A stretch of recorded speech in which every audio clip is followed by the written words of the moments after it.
Sen bir xorazmcha narsalar aytmaysanmi? Xorazmcha ham aytaman ustoz. Aytchi bironta narsa xorazmcha. Sayyoralar qolur hatta coşkun dilim navolaridan. Ana bu juda o'rinli savol bo'ldi. Mana bu yoqda ekan bu hamma iste'dod. Mana bu ovoz, ha? Nimaga shu qo'shiqni tanlamadingiz? Nimaga xorazmcha aytmading sen? Ovozingiz boshqacha. Yoshligimdan ustozimga havas qilib ustozlarim ashulaasini aytib berardim to'ylarga chiqib. Agar ruxsat, agar orzuyim ustoz bilan ashula aytish, duet aytish. Albatta. Agar ruxsat bersalar ustozim bilan. Ozodbek. Iltimos. Hey! Hozir ushalib qo'ya qolsin. Rahmat ustoz. Orangizda onam bo'lsa ustoz. Mi ekan, mi. Nasiga baribir ekan. Yarım ko'nglim qani to'lsaydi, go'dak qalbim didor qumsaydi, sochlari oq xasta bo'lsa ham,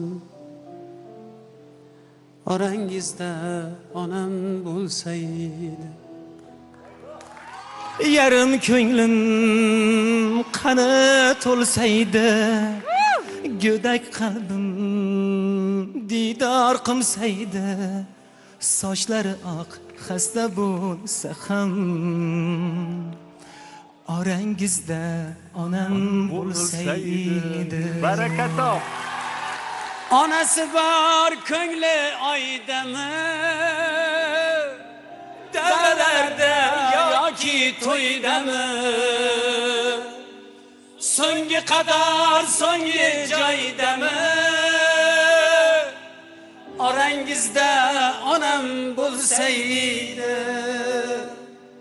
Farzandlarin to'yin ko'rmagan, Nabiralar to'yin ko'rmagan, hech bo'lmasa 40 kirmagan, orangizda onam bo'lsaydi. Bravo! Sardorbek. Hayajondaman ustoz, to'g'risi. Bo'l, mana bitta orzuying amalga oshdi.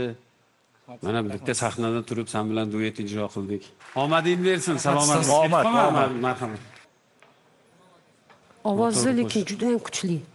Bular Silida bu. Yo'q, o'ziga bu yarasha Xorazm qandaydir- maktabida bu bolaning o'zi. Maktabi Xorazm maktabi. Siz uchun tushunarli-da bu narsa. Ha,